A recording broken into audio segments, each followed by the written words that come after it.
tenemos que las pruebas Saber 11 del ICFES tienen en total 5 pruebas, las cuales están divididas en 2 sesiones. Entonces tendríamos a matemáticas con 50 preguntas divididas en 2 sesiones, lectura crítica con 41 preguntas en una sola sesión, sociales y competencias ciudadanas en 2 sesiones, en total serían 50 preguntas, y nuestra prueba de ciencias naturales, la que más preguntas tiene, tendría 58 preguntas también divididas en 2 sesiones. Finalmente, inglés, en una sola sesión, tendría 55 preguntas.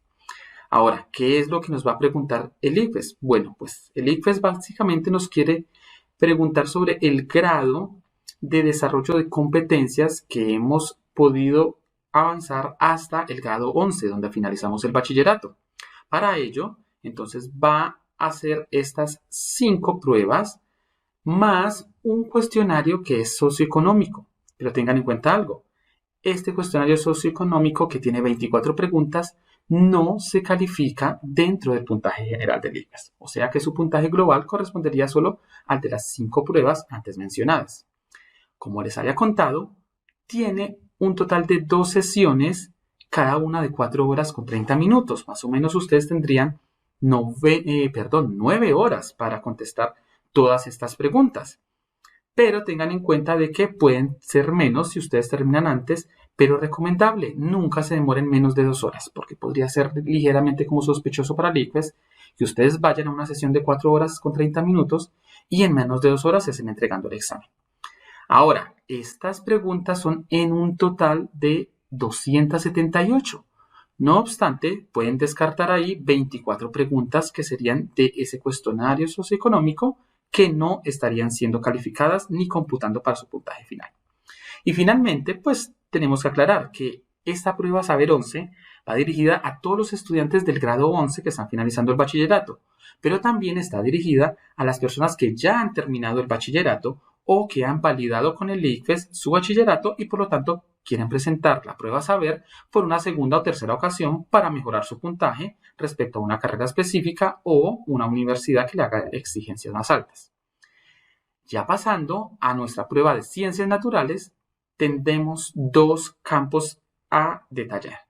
Primero tenemos las 3 competencias de ciencias naturales y tenemos por otro lado los 4 componentes en los cuales se va a estar preguntando con cada una de estas competencias. Entonces, empecemos por el lado izquierdo. La indagación. Esta es una competencia general para cualquiera de los componentes químico, físico, biológico o de ciencia, tecnología y sociedad. Y la indagación lo que hace es preguntarte por cómo tú manejas las generalidades de la indagación o el método científico que incluyen las observaciones, el reconocer o generar preguntas, el seguir procedimientos que estaría relacionado con la experimentación, es decir, siempre que vean una pregunta con experimentación o un experimento tal, básicamente es una pregunta de la competencia de indagación, y finalmente formulación de predicciones como hipótesis o conclusiones respecto a ciertos experimentos. Ya la segunda competencia sería la de explicación de fenómenos. Aquí nos encontramos con el desarrollo de la capacidad para analizar críticamente argumentos. Entonces tengamos en cuenta, explicación de fenómenos siempre nos va a exigir mucho en torno a la argumentación, no en simplemente a emitir conceptos.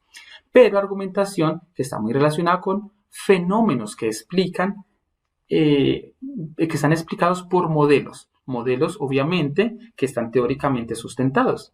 Y finalmente, pero no menos importante, tenemos la competencia del uso comprensivo de ese conocimiento científico. Es decir, ya no vale de nada tener conocimientos netos, sino la forma en la que se usan esos conocimientos y más desde el área científica. Es decir, te van a preguntar y tener en cuenta la capacidad que tienes para comprender y usar esos conceptos que ya debes tener, pero también basados en teorías y modelos para solucionar problemas. Es decir, el uso comprensivo del conocimiento es basado en una función específica como el solucionar un problema. Por otro lado, entonces tenemos los 4 componentes. El de CTS, Ciencia, Tecnología y Sociedad, tiene algo súper especial y es que Es un componente multidisciplinario o interdisciplinario porque van a estar relacionando siempre 2 o 3 componentes, por ejemplo, el químico y el biológico, o el químico y el físico, o incluso los 3 juntos. Y generalmente está relacionado con problemáticas que se pueden presentar en la sociedad por la influencia o el desarrollo de la ciencia y la tecnología que se ha venido avanzando hasta cierto punto. El componente biológico, evidentemente, va a tener todo el componente vivo, es decir, nos va a preguntar por algunos contenidos, pero no desde los temas, sino desde unos conceptos estructurantes como la homeostasis de los seres vivos, que es básicamente el equilibrio que debe conservar un organismo para estar vivo, y cuando se pierde ese equilibrio, cuando aparecen las enfermedades, por ejemplo, la herencia, que tendría que ver con todo lo que tiene que ver con reproducción, la genética y cómo esos genes que se transmiten, ciertas características, las relaciones ecológicas, donde te van a preguntar acerca de las poblaciones, cómo interactúan las poblaciones, los seres vivos con los no vivos o los vivos con los otros vivos de otras especies. Y finalmente, pues la evolución de cómo la vida va evolucionando en el planeta.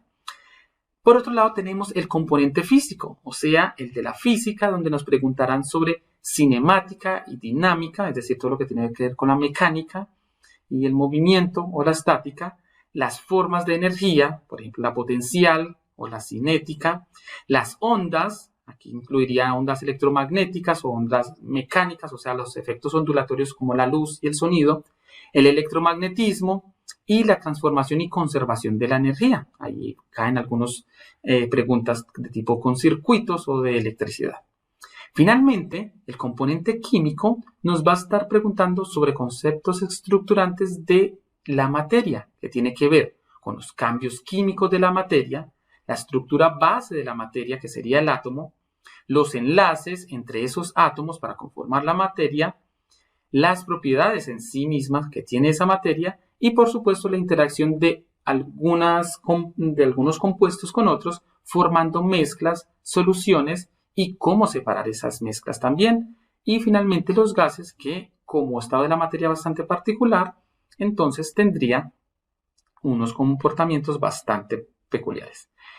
Esta es nuestra primera parte de esta clase. A continuación vendrán 4 partes más donde veremos los 4 niveles de desempeño que el IFES espera que ustedes tengan, y en cada nivel de desempeño voy a explicar algunas preguntas que están en ese nivel y cómo se podrían abordar para contestarlas correctamente dentro del examen. Bueno, en esta segunda parte vamos a empezar a describir esos niveles de desempeño en ciencias naturales, donde vamos a tener también unos ejemplos de preguntas para cada uno de esos niveles. Pero primero veamos en general qué son. Este primer nivel, que sería el nivel 1, es el que corresponde a puntajes entre 0 y 40 puntos en la prueba de ciencias naturales. Pero sea el nivel 1, el 2 o el 3 o el 4, van a tener unas características comunes, y es que 1, son particulares para las ciencias naturales. Es decir, estos rangos de puntaje se aplican para ciencias naturales, pero para ciencias sociales o lectura crítica pueden ser rangos diferentes porque están particularizados para cada una de las áreas. Segundo, son jerárquicos. Es decir, el nivel 2 es superior al 1, el 3 es superior al 2, el 4 es superior al 3, al 2 y al 1, y se van acumulando de esa manera. Y por lo tanto, también son inclusivos. Es decir, una persona que logra un puntaje de nivel 4 quiere decir que automáticamente cumple con todo lo que requiere el 4, pero también lo del 3, el 2 y el 1. Los que cumplen con un puntaje de nivel 2 es porque tienen las características del 2 y también las del 1 inclusive. Así que vamos a escribir exactamente entonces en qué consiste este nivel 1. Aquí se dice que un estudiante es capaz de hacer lo siguiente: reconocer información explícita, o sea, no hace mucha inferencia, simplemente lo más explícito que esté representado de manera ordenadita en tablas o gráficos. ¿Listo? Y con un lenguaje cotidiano, no un lenguaje tan científico. Y segundo, se dice que una persona en este nivel pues también puede leer una sola variable independiente, o sea, como que las relaciones causa-efecto o multivariables no se les van a dar. Ahora, ¿qué ejemplos de preguntas podrían ser de este nivel 1? Veamos esta primera. Dice que a continuación se listan ingredientes para preparar un postre. 250 gramos de harina, 400 ml de leche, 50 ml de aceite a 75 grados centígrados y 3 huevos. Pero miren la pregunta tan directa. ¿Cuál de los siguientes instrumentos permite tener la medida exacta de la leche? Entonces, fijándonos solamente en la leche, porque la pregunta es muy puntual, tendríamos que la leche, por estar en mililitros, que es una medida para líquidos, sabemos que solamente hay uno de estos 4 instrumentos, sin necesidad de saber ni siquiera qué son mililitros, sin saber qué son grados centígrados. Sabemos que lo único que nos sirve para medir líquidos va a ser el vaso de medidas. Así que esa sería directamente la pregunta y su respuesta. Ahora, otro tipo de pregunta, con mucho más texto en lugar de tantas gráficas. Nos dice que un agrónomo estudia el lugar con las condiciones óptimas para la producción de maíz en una región determinada y que debe medir ciertas variables meteorológicas en distintos lugares para estar seguro de su elección. Entonces, esas variables son precipitación, temperatura y cantidad de horas de luz solar en el día. Ahora, la pregunta es muy directa. ¿Cuáles son las unidades estándar en las que debe registrar los datos de estas variables? De las 3 variables, precipitación, temperatura y cantidad de horas de luz. Entonces ya sabemos que precipitación, como es el agua, es de la lluvia, tiene que tener una medida de volumen, o sea, como litros, mililitros, centímetros cúbicos. Temperatura, pues las unidades estándar son grados, grados centígrados, grados Kelvin, grados Fahrenheit, pero siempre van a ser grados. Y la cantidad de horas de luz, pues sus unidades van a ser las horas. No hay nada que buscarle. En este sentido, si vemos las opciones A, precipitación en grados centígrados, ya podríamos saber que no, porque centígrados solamente aplica para temperatura. La B, precipitación en horas, no, porque las horas es para medir horas. Y la precipitación en mililitros, pues sí, temperatura en grados también y cantidad de horas en horas efectivamente. Miremos de todos modos la de precipitación en mililitros, pero temperatura en horas no.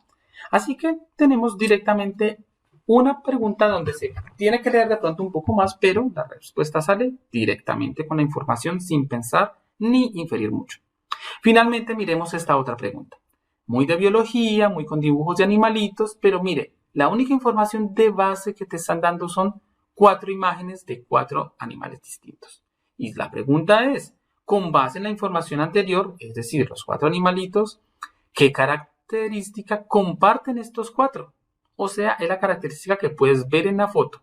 No vamos a estar infiriendo sobre el hábitat donde pueden estar, sobre las utilidades para las comunidades adyacentes, ni nada. Simplemente entonces decidamos, ¿todos 4 tienen pelo? Pues evidentemente sabemos que esto es un flamenco, que es un ave, y por lo tanto debe tener plumas, así que no todas 4 tienen pelo. Cuello largo, pues ahí se ven que este un poquito, este sí, este también, pero la ratita no. Patas largas, pues bueno, sí, patitas largas porque eso es una rata canguro, entonces las patas son como largas y los demás, desde luego que sí. ¿Se reproducen depositando huevos? Pues de entrada sabemos que una jirafa no pone huevos. Entonces miren que muy directamente se puede saber que la respuesta correcta equivale a las patas largas, que son evidentemente lo que nos muestran las 4 imágenes de los 4 animales, directamente sin inferir y porque la información está muy ordenada. Entonces, esto sería el nivel de desempeño número 1 para la ciencia. Tenemos el nivel de desempeño en ciencias naturales número 2. En este nivel se encuentran las personas con puntajes entre 41 y 55 puntos y siguen siendo igual que el anterior. Sigue siendo particular, jerárquico e inclusivo. Pero entonces ese tiene un poco más de requisitos para poder estar en este nivel de desempeño. Tendríamos lo siguiente. En este nivel las personas o los estudiantes identifican ya patrones y características a partir de la información que se le da en textos, gráficos o tablas. Relaciona esquemas con nociones básicas del conocimiento científico, es decir, de un lenguaje cotidiano pasamos a un conocimiento científico ya con un poquito más de detalle. Establece predicciones a partir de datos en las tablas. Predicciones, es decir, como a inferir sobre una información, sacar una información adicional que no esté expresa en la tabla. Pero solamente cuando esas tablas y esquemas presentan patrones, es decir, es una inferencia muy obvia dentro de la tendencia que puede haber en esas tablas. Y obviamente también hay ciertas preguntas donde se deben ordenar las gráficas o las tablas porque nos dan opciones de respuesta, todas con tablas que nos señalan cuál sería la mejor opción de ordenar esa información previa. Entonces miremos algunos ejemplos de estas preguntas del nivel de desempeño 2. Tenemos esta pregunta donde dice que una estudiante desea conocer las proteínas presentes en la sangre. Para ello, emplea una técnica que las separa de acuerdo a su peso molecular y produce una respuesta en diferentes instantes de tiempo, cada vez que una proteína es detectada. Ella obtiene los resultados mostrados en la siguiente gráfica, en donde cada pico representa una proteína diferente. Es decir, aquí tenemos un primer pico donde está la proteína W, que tiene un peso de 400 kilodaltons, pero a usted no le importa qué es un kilodalton, simplemente aquí le dicen que el KDA son las unidades de peso molecular y aunque usted no sepa qué es eso, no lo va a necesitar para responder. ¿Por qué? Porque es una inferencia obvia la que te pedirían hacer. Tenemos aquí otro pico, la proteína X de 130 kDa, la proteína Y de 100 y la proteína Z de 50. Y mire que cada una se va presentando sus picos a medida que va aumentando el tiempo. Ahora, la pregunta está basada en una proteína con peso molecular de 120 kilodalton podrá separarse en un tiempo. Entonces observen lo siguiente. Vamos a tener el valor que nos piden predecir de 120 en qué tiempo. Pero nosotros aquí ya tenemos de referencia obvia otras proteínas que están muy cerca, como por ejemplo, una proteína que pesa 130 y una proteína que pesa 100. Ahora, el IFES no nos va a pedir que le demos un valor absoluto o exacto. Simplemente sabemos que si la de 100 más o menos sale a los 35 minutos y la de 130 a los 25 minutos, pues una de 120 que está entre 130 y 100, pues debe estar por aquí, o sea, entre 25 y 35. No tenemos que inventarnos un número exacto como el 30, 28, 32. No. Y miremos que entonces en las opciones nos dan exactamente eso. ¿Entre 25 y 35? Sí, exactamente. ¿Entre 5 y 25? Pues no, entre 5 y 25 saldría una proteína que tenga un peso entre 400 y 130. Entre 35 y 45, pues una proteína que tenga un peso entre 100 y 50. ¿Cierto? Miren que es una inferencia muy directa y muy simple dentro de un orden predeterminado. Miremos otra pregunta. Esta es de física sobre eventos ondulatorios, donde dice que al agitar una cuerda extendida horizontalmente, cada sección de la cuerda se mueve de arriba a abajo. ¿Listo? Arriba a abajo. En dirección perpendicular, o sea, cruzada, a la dirección de propagación de la onda. ¿Por qué? Porque la onda de la cuerda va de un lado a otro, mientras que la cuerda se está moviendo de arriba a abajo. Esto se dice que se llama un ejemplo de onda transversal. En contraste, o sea, lo opuesto, en una onda longitudinal, las partículas del medio vibran en la misma dirección en la que se propaga esa onda. Un grupo de personas quiere representar una onda pero longitudinal, no transversal sino longitudinal. Para esto se ubican como muestra la figura. Entonces mire que las personas están ubicadas evidentemente una detrás de otra. No una al lado de otra, sino una detrás de otra. Y nos dice que la fila representa el medio de propagación y cada persona representa la partícula de ese medio de propagación. Para lograr representar el movimiento que debe hacer la primera persona, o sea, digamos este señor Calvito, seguido por el otro señor, la señora y el de acá, el primer movimiento que hace este señor para que los demás lo repitan sucesivamente, ¿qué sería? Miren entonces algo detalladísimo. Nos dicen que la onda que nos ejemplificaron con la cuerda que va de un lado a otro, pero que se mueve de arriba a abajo, es transversal. Pero nos piden cómo se deberían mover esas personas para representar una longitudinal. Y aquí nos dan una palabra clave. En contraste. En contraste quiere decir que si la representación de arriba a abajo, cuando se mueve de un lado a otro, en contraste quiere decir que Si se mueve de un lado a otro es porque también las partículas se mueven en la misma dirección. Eso quiere decir que estas personas deben moverse ¿de qué forma? Al azar, alzar y bajar lateralmente los brazos. ¿Será que eso representaría las ondas? No. Sentarse y ponerse de pie, pues sentarse y ponerse de pie sería exactamente lo que sucedía con el ejemplo de la cuerda y sería una onda transversal. Así que no nos sirve para representar la longitudinal. Balancearse de izquierda a derecha, pues de izquierda a derecha como que no tiene mucho sentido, porque ellos están puestos delante y detrás uno de otro, por lo tanto ni siquiera se notaría ese movimiento. Moverse hacia adelante y hacia atrás, bueno sí, porque miren que moverse hacia adelante y hacia atrás es exactamente el contraste, el opuesto a lo que nos describieron para una onda transversal, lo cual significaría que sí representaría una onda longitudinal. Finalmente analicemos esta última pregunta. En las células animales, los lisosomas son los organelos encargados de digerir con enzimas los nutrientes que la célula consume. Si todos los lisosomas de una célula se rompieran, ¿qué le sucedería inicialmente a la célula? Entonces ahí, básico, no sabemos qué es un lisosoma, no importa, porque aquí ya nos dijeron qué hace y nos interesa saber es qué hace. Ahora, si nos dicen que ese lisosoma lo que hace es digerir, pues básicamente un análogo de digerir es que digerir es desbaratar algo grande en algo más pequeño. Por lo tanto, podríamos hacer esa proyección lineal muy similar a lo que nos dice aquí, sobre qué pasaría si los lisosomas se rompen y derraman esas enzimas en el medio interno de la célula. Entonces, ¿qué sucedería? ¿Se degradarían moléculas en su interior? Claro, la degradación es similar a lo que hace la digestión. ¿Perdería todo el agua del citoplasma? No, pues no sería una función de lo que podría ser un lisosoma. ¿No habría respiración celular? De hecho, ni siquiera tiene nada que ver con lo que mencionaron anteriormente.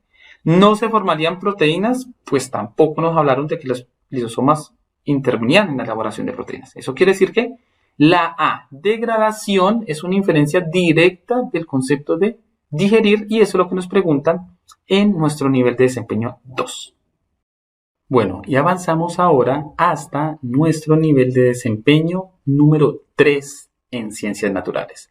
Aquí se ubican las personas con puntajes entre 56 y 70, que es un puntaje ya bastante bueno.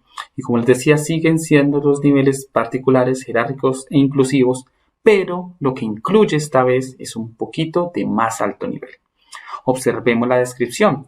Dice, aquí las personas ya establecen relaciones causa-efecto. O sea, ya directamente hay que equipararse al describir causas-efectos usando ya conceptos mucho más elaborados como las leyes o las teorías científicas. Interpreta gráficas y tablas, modelos para hacer predicciones. O sea que aquí las predicciones ya son mucho más exigentes. Pero miren esto. Establece relaciones entre conceptos, leyes y teorías científicas con diseños experimentales. Entonces aquí van a notar que hay muchas preguntas que tienen que ver con la competencia de indagación, donde preguntan sobre cómo se deben hacer ciertos experimentos, qué resultados y el análisis de esos resultados. Finalmente, hay un detalle bastante particular y es el de el planteamiento de las hipótesis. Las hipótesis son como esas predicciones, pero ya bien elaboradas, que nos conllevan a desarrollar experimentos y obtener conclusiones sobre una observación o una pregunta que se tenga de acuerdo al método científico. Ese método científico se va a trabajar en detalle en la primera clase de biología y las ciencias naturales, cuando se inicien formalmente las clases de áreas. Entonces miremos qué tipo de pregunta, por ejemplo, hay. En esta pregunta dice que hay un modelo que representa la relación entre la altura y la cantidad de partículas. Entonces de entrada mire que aquí la complejidad inicia porque es un modelo donde los puntitos son las partículas del aire y vemos que en alturas diferentes como 30 kilómetros pues hay pocas partículas, en 0 kilómetros o 5 pues hay bastantes partículas. Entonces miren lo que nos dicen. Una olla con agua hirviendo a una temperatura de 100 grados centígrados cuando la altura es de 0 kilómetros. O sea, eso es como cuando ustedes están al nivel del mar. Teniendo en cuenta que el punto de ebullición corresponde a la temperatura a la cual la presión de vapor del gas igual a la presión atmosférica, es decir, ese agua adquiere una temperatura que el agua que se evapora tiene una presión igual y superior a la del vapor o el gas del aire que está alrededor de esa olla que está hirviendo. Entonces, dice que si se pone a calentar la misma cantidad de agua a una altura de 25 kilómetros, y aquí vamos a ver entonces el contraste. Nos dijeron 0 inicialmente, ahora tenemos que hacer una predicción para 25 kilómetros. Puede afirmarse que ese agua, ¿qué va a pasar con ese agua a 25 kilómetros? Pues ya dijimos que en 0, por tener esta presión de partículas, va a hervir a los 100 grados centígrados. ¿Qué pasará entonces a 25? Entonces, miren, tenemos una primera opción que dice hierve a una temperatura menor que 100, porque la presión es menor a esa altura. Eso es muy probable. Hierve a una temperatura mayor que 100 porque la presión es menor a esa altura.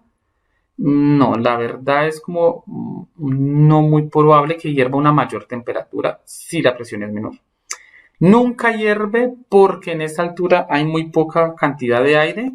Pues sí hay muy poca cantidad de aire, pero el agua va a hervir en algún momento, así se necesite más temperatura. O se congela porque al no haber aire, el agua pasará a estado sólido.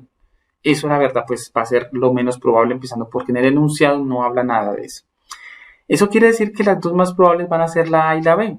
Pero entonces, cuando nos dicen punto de ebullición corresponde a la temperatura a la cual la presión del vapor, del gas, del agua que está hirviendo, igual a la presión atmosférica o del aire, de la atmósfera que está alrededor. A 25 grados, miren que hay muchas menos partículas. Por lo tanto, al haber menos partículas va a necesitar menos temperatura para hervir porque tiene que vencer menos presión de otras partículas que hay alrededor. Por lo tanto, lo más correcto es que hierva a menos de 100 grados porque hay menor presión en esta altura.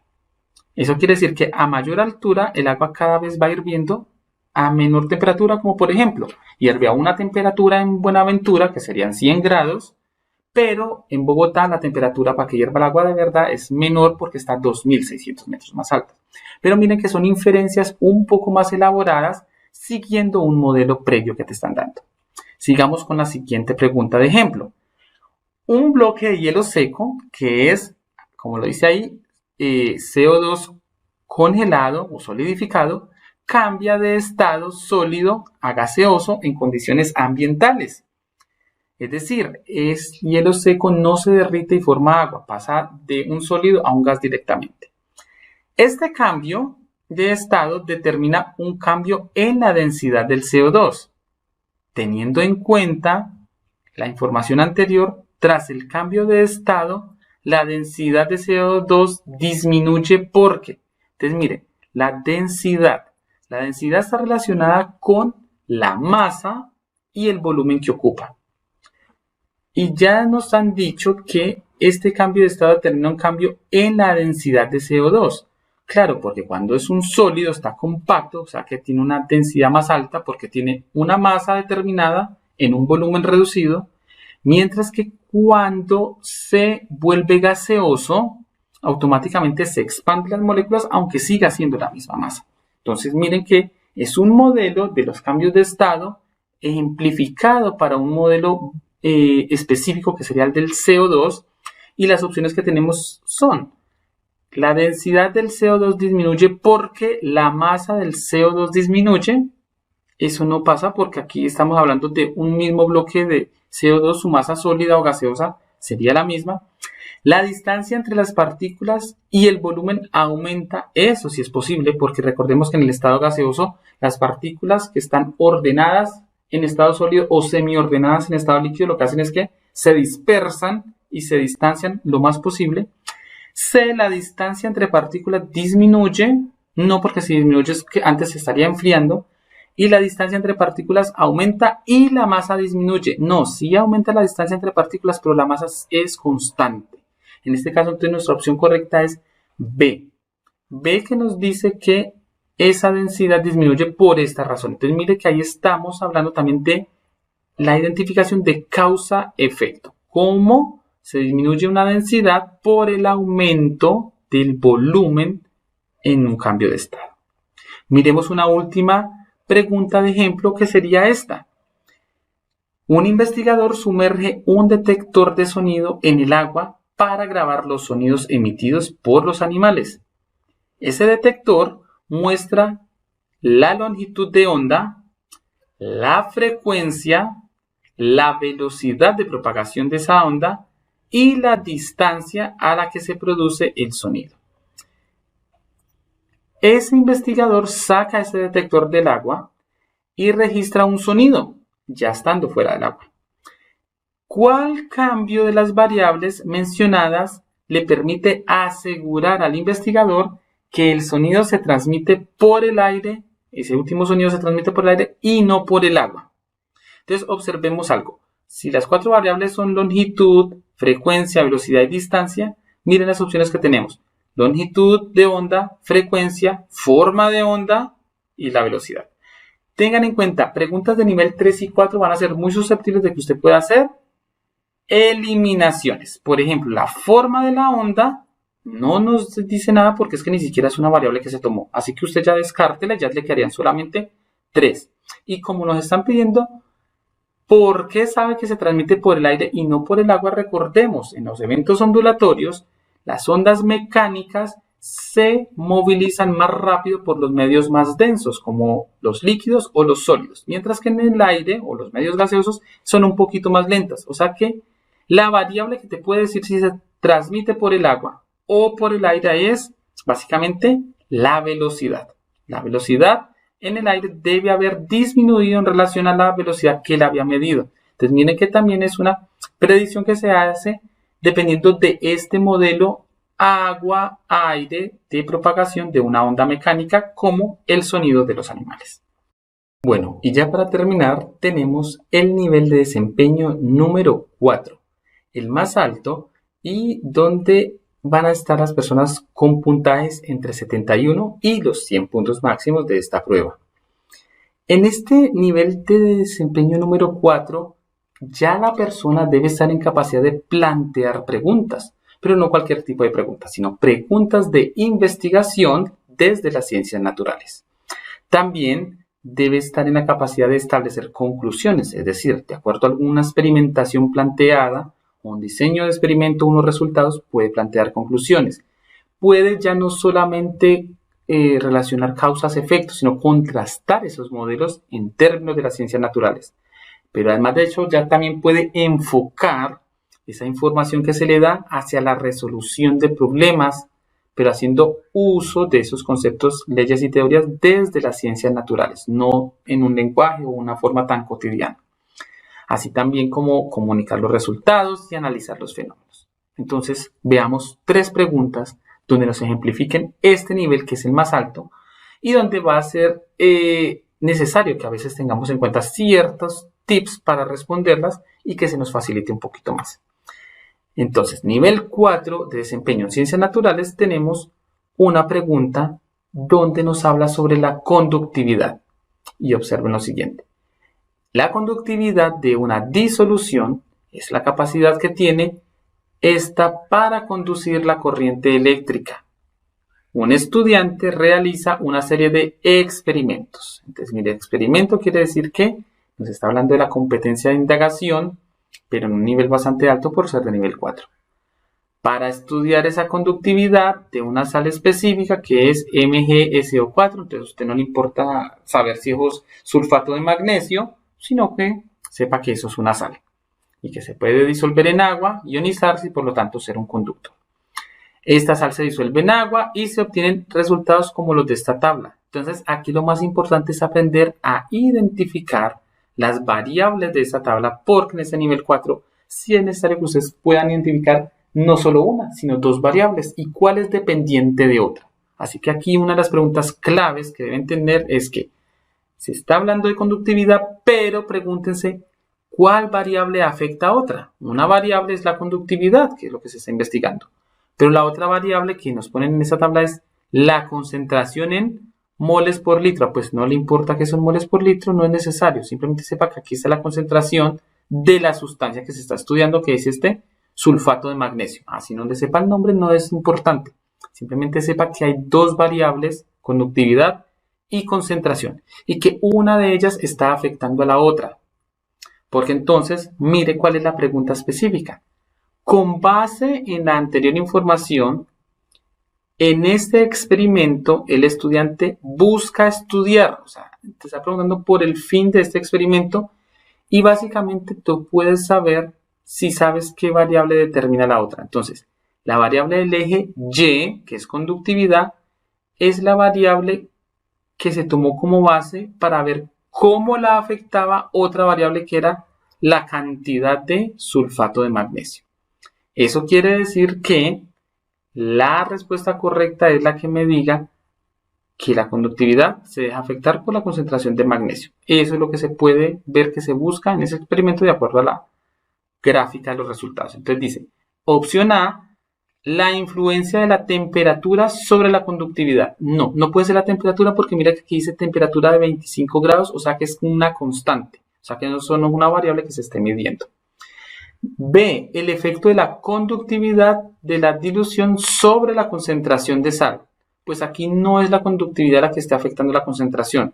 Se está estudiando todo lo contrario. Así que miremos la siguiente. C, la influencia de la carga de los iones sobre la conductividad. O D, el efecto de la concentración de la sal sobre la conductividad de la solución. Esto sí sería correcto, porque la influencia de la carga de los iones no tenemos información de verdad de la carga de los iones. De hecho, eso es una opción incorrecta que ahora vamos a ver cómo se pueden también eliminar. Así que lo más correcto sería inferir de estas dos bajo el supuesto de que cuál variable determina a otra, entonces sería la conductividad está siendo afectada por la concentración. Esa sería la respuesta correcta. Miremos otra en la que podemos usar una técnica interesante para resolverla. Sería esta en la que el profesor de Juan le entrega 3 objetos. Y observen muy bien, esos 3 objetos tienen la misma forma y el mismo volumen. O sea que tienen el mismo tamaño, el espacio, ocupan el mismo espacio. Y la forma es la misma, o sea que por ejemplo todos 3 son esferas o son cubos. Pero son de diferente material. Él le pide que a esos objetos los deje caer desde una altura desde sus hombros. Entonces esa es otra variable que es la altura de los hombros, pero se está controlando como una constante.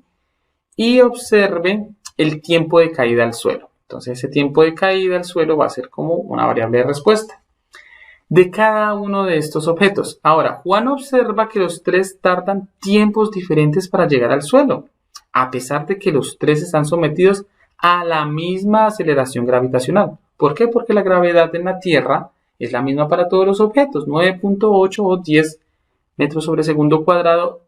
Se cambia si se sale del planeta como a la Luna, al Sol o a otro planeta del sistema solar. Entonces, teniendo en cuenta esta información, ¿cuál de las siguientes preguntas se puede contestar a partir de las observaciones de Juan? Entonces, miremosla una a una y vemos qué de verdad se puede contestar. ¿El tiempo de caída de los objetos depende de la altura de lanzamiento? Ya dijimos que todos se lanzan desde la altura de los hombros, así que puede decir que esa no debe ser una opción porque la altura es constante. Así que, de hecho, táchela como una opción que no puede ser. ¿La fuerza gravitacional es proporcional a la masa de los objetos? La fuerza gravitacional también dice que es la misma. La aceleración es la misma, pero la fuerza gravitacional sí tiene que haber una interacción entre la aceleración y la masa del objeto. Entonces, esta sí es posible porque la masa podría ser diferente en la medida en que tenemos diferentes materiales para cada objeto. Podría ser madera, podría ser metal, podría ser plástico, y eso crearía diferentes masas para cada objeto. O sea que esa tiene mayor posibilidad. C, la fuerza neta que actúa sobre cada uno de los objetos es diferente. No, de hecho no tenemos información sobre ninguna otra fuerza excepto la gravedad que podríamos inferir por la aceleración. O sea que esta fuerza neta tampoco se puede calcular. Y la forma de los objetos está relacionada con diferencias. Bueno, ya de hecho, con que me diga fuerza, sabiendo que la forma y la forma era igual para todos, pues táchela. Entonces miren que la que suponíamos que podía ser, sí es la cierta. La B sería la respuesta correcta. Y esta entonces sería una pregunta de nivel 4 en la cual puedes utilizar el descarte bajo ciertos elementos para llegar a la respuesta correcta. Finalmente concluyamos con esta pregunta de biología, donde nos van a mostrar una tabla con una información y un experimento que se hizo. El objetivo de una práctica es la detección de almidón en la papa, utilizando el Lugol como colorante, es decir, el Lugol es un químico que tiñe el almidón. Se realizan 4 experimentos con las condiciones que se muestran en la tabla. Entonces aquí está el experimento 1, 2, 3, 4 y nos dice qué se le puso a cada uno de esos experimentos, si agua, Lugol, papa o solución de almidón y en qué cantidad. En esta práctica el experimento 4, entonces listo, ya nos tenemos que ubicar directamente en el 4 para saber qué tiene puntualmente este. ¿Por qué es importante ese experimento 4? Lo que él tiene de diferente a todos los demás es que observen, es el único que tiene la solución de almidón puro. No tiene papa, sino que tiene el almidón puro. De resto tiene también el agua como solvente para la solución y tiene el Lugol, que es el colorante. Entonces, ¿por qué será importante? ¿Permite que el almidón se encuentre soluble? Pues no necesariamente, porque el almidón se puede solubilizar directamente en el agua que está presente en todos los experimentos. ¿Contiene el colorante con el cual se logra la detección del almidón? Pues sí, pero de hecho no es el único. El AC nos dice que contiene más almidón que el que contiene la papa. Pues de hecho no podemos saber porque esto es una solución, la papa siempre viene en gramos, o sea, es una cuantificación que no nos daría la posibilidad de identificar en esta cosa. Pero la D dice que permite establecer el color esperado para la detección de almidón. Es decir, si el Lugol va a colorar el almidón presente en la papa, también tenemos que saber de qué color se va a poner, porque puede ser que el Lugol esté marcando un color de otro químico o de otra sustancia, otra biomolécula dentro de la papa. Por lo tanto, este experimento 4 lo que se considera como un control positivo, donde nos da el valor, o en este caso, la coloración de lo que debería ser de acuerdo a lo que queremos leer. Entonces, efectivamente, la respuesta correcta sería D. Permite establecer cuál sería el color exacto de cómo el Lugol tiñe el almidón y emparejarlo con los experimentos que contienen la papa. Ciencias naturales.